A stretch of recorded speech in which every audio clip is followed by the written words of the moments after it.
All right, here we go. This one's going to be a 357 SIG versus 10mm test.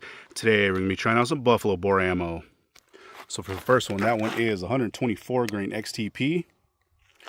There's what that thing looks like. Does have your standard brass case. It's rate 1,425 feet per second. And for the other one, that one is 180 grain XTP. Same standard brass case, and that was rate 1,350 feet per second. So we'll see how close we come today. So for our 357 SIG, we are going to be using our Glock 32. That one does have that 4-inch barrel. And for a 10mm, we're going to be using our Glock 29. That one does have a 3.78-inch barrel. So we'll be going through our gel. Those are 10% calibrated blocks. Do have our catch block behind that, so total 22 inches of gel. 4 layers of cotton t-shirt on the front, and like always, we'll set up our chronograph so you can hopefully pick up those impact velocities. So let's set up and see how these rounds do head to head. First one up will be that 357 SIG. All right, we're setting back to 15 feet.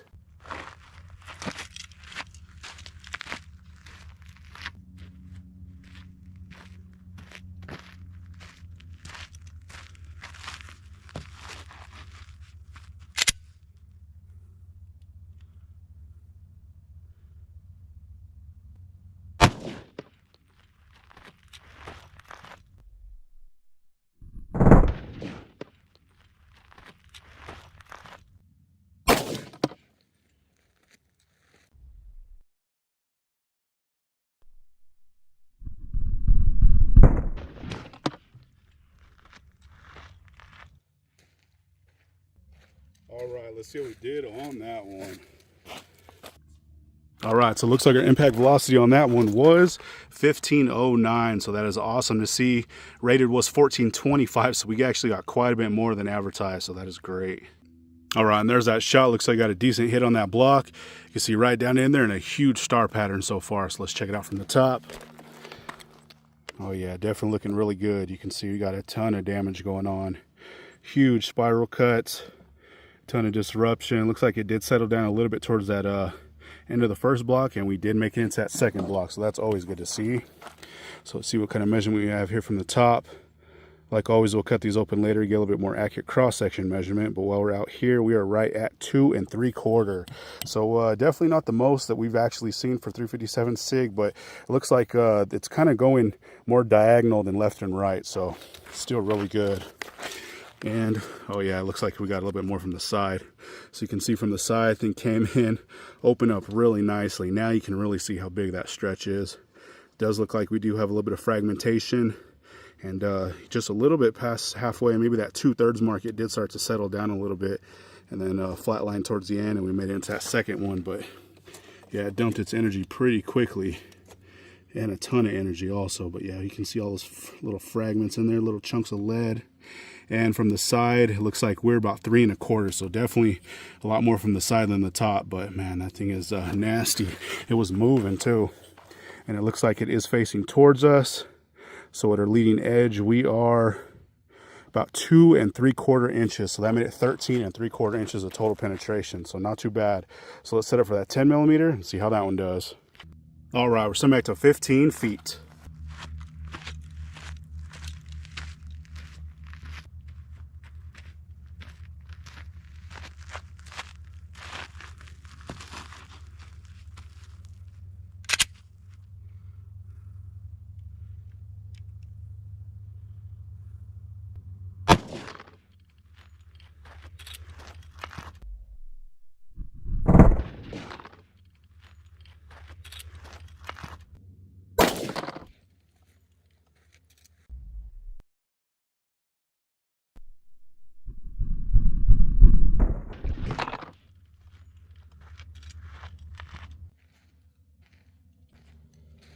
All right, let's see what we did on that one.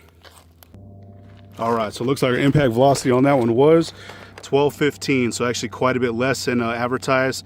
You know, that is a little bit shorter barrel, but man, I wasn't expecting to get you know, that much lower, but you know, still decent. All right, so there's that hit. Looks like I got a pretty decent shot. You see right down in there, another pretty big star pattern so far. So let's check this one out from the top. Oh yeah, looking pretty good. You can see we have quite a bit of disruption in there. You know, those velocities were a little bit lower than we were expecting, but you know, it still did pretty good for that short barrel. And then you can see it did settle down a little bit. Looks like we almost went the same path as that SIG. We might ended up clipping it, but we definitely got more penetration for sure. So let's see what kind of measurement we have here from the top. So at our widest spot, we are right at, looks like about 3 inches. So I believe that one was actually a little bit more from the top than that 357 SIG. So that's always good to see. So let's check it out from the side. Hopefully you guys are able to see that. So it looks like as soon as it came in, it started to open up. You can actually see fragmentation going all the way through. Well, not all the way, I guess. There's a couple chunks there at the beginning and a little bit there at the end, but looks like, you know, we still got some pretty good damage. Looks like there is a pedal sitting there on the table also. And it is resting in that second block a pretty good ways, probably about halfway. And then let's see what kind of measurement we have here from the side. Looks like pretty much exactly the same right at that 3-inch mark, but you can see it has some nice spiral cuts for sure, but it did flatline maybe that last inch or so. And then you can see that slug, it looks like it is facing kind of downward, and we made it 5 3/4 inches. So that is 16 3/4 inches of total penetration for that. So let's check these tracks one more time from the top. So one on the right was at 357 SIG, one on the left was at 10mm. So here's that 357 SIG, came in, opened up. You can see that one did dump a couple pedals in there, a bit of fragmentation in that track, and then it did flatline there towards the end. And we did make it into that second one. You can see it sitting right there, hopefully. And for that 10mm, same thing, came in, opened up really nicely, and you know, we still got some pretty good damage going all the way through. It's carrying it a pretty good ways, and then we have a really long flat line on that one, and this one also made it into that second block. So not too bad for both of them. So let's pull these rounds and see what they look like. All right, check these things out. Looks like they both got some really nice expansion. So the one on the right was at 357 SIG, and the one on the left was that 10mm. So I did initially think that we ended up clipping them, but it doesn't look like we have any extra damage. So I don't believe those bullets actually collided, which is good. So here's that 357 SIG. You can see that thing open up really nicely. Actually held together a lot better than I expected, especially for those velocities. You see some really nice mushrooming. It does look like one of the pieces of pedal kind of kicked out a little bit, but you can see, man, those copper pedals just folded right over that base. That thing was moving. Crazy amount of velocity for that one. I was actually very surprised, and that was only a 4-inch. So I'm sure, you know, even out of a longer barrel, that thing's going to be really moving. But anyways, here is that 10mm. Pretty much same thing. We actually got some really nice expansion for this one. I wasn't sure what to expect after seeing those numbers, but it still looks like it did, you know, pretty darn good. It is pretty sharp too. Those pedals are definitely sharp, but did mushroom back really nicely. Looking really good, and it looks like it has pretty much all, you know, the majority of its weight retention. We'll check these out one time from the bottom. So the one on the right was that 357 SIG, one on the left was that 10mm. And last time from the top. So like we always do, guys, we'll get our still shots, slow-mo, everything here at the end. But once again, that one was the Buffalo Bore 357 SIG versus 10mm test. Thanks for watching, guys. All right, so there's that cross section for that 357 SIG. This thing is pretty crazy. We got a huge amount of damage going on. You can see how big that split is going all the way down. Check that out, though. We had some crazy velocity on that one too. Really good to see that Buffalo Bore is loading that stuff right. Same on this side, you can see that huge split. So I did remeasure these, and right where that huge split is, it's peaking right at the 4 1/4 inch mark, and they're averaging just in general around the 3 1/2 inch mark. So you know, really good to see there. So let's cut it open. All right, and here's after being cut. So the bottom is the right side and the top is the left.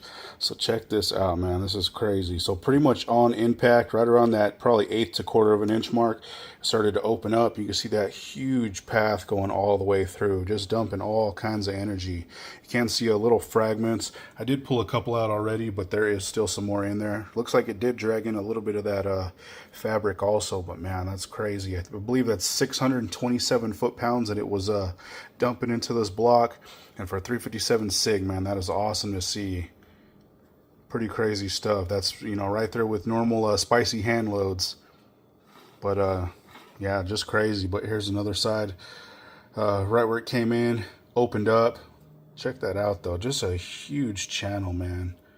It's crazy how much damage is going on, even with just, you know, an XTP bullet. But you can see a little bit more fabric, huge splits, all the way down, man. It just jumbled this stuff all up. Very, very impressive. So let's do one more quick angle so you can see what's really going on. And this gel is barely hanging on just because on how bad it is. And this 357 SIG definitely smoked that 10 millimeter. So of course we are using a little bit shorter barrels, but still, man, it put a hurting on it for sure. Check that out. Huge, huge cuts. Man, that's a ton of energy getting dumped in that block. It's just crazy. Hopefully you guys can see that pattern, you know, just what it's really doing. But same over here, you can see a little bit more of that fabric and kind of fragments, but man, that is just crazy. But anyways, that one was at 124 grain 357 SIG. All right, and there's that 10 millimeter cross section. This one was still very impressive for, you know, what it actually did. We didn't get advertised velocity, but it still did really good. You can see those perfect spider web pattern down in there. Really, really nice big cut. So I did remeasure these, and they are right at 3 inches. That is peaking and averaging all the way around. But, you know, it still did really good. And I have tested this out of a full size, and we got right at advertised, you know, so that's good. So, of course, we were using that shorter barrel, so kind of expected to get that little bit lower velocity. All right, and here's after being cut. So this bottom is the right side and the top is the left. So you can see pretty much right where that thing came in, right around that 1/4 inch mark, it started to open up. And it still actually did a ton of damage. There's a huge path going all the way through here. And, you know, I got a bag on Underwood.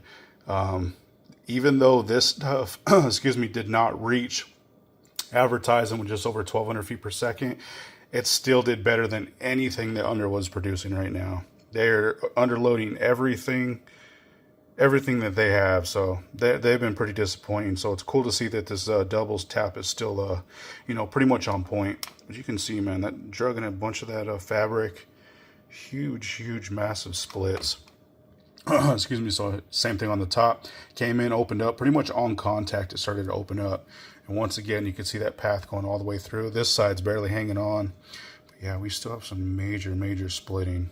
Still not as good as that 357 SIG, but, you know, pretty close. I believe this one's 590 foot-pounds, and that SIG was 627, so still did very good.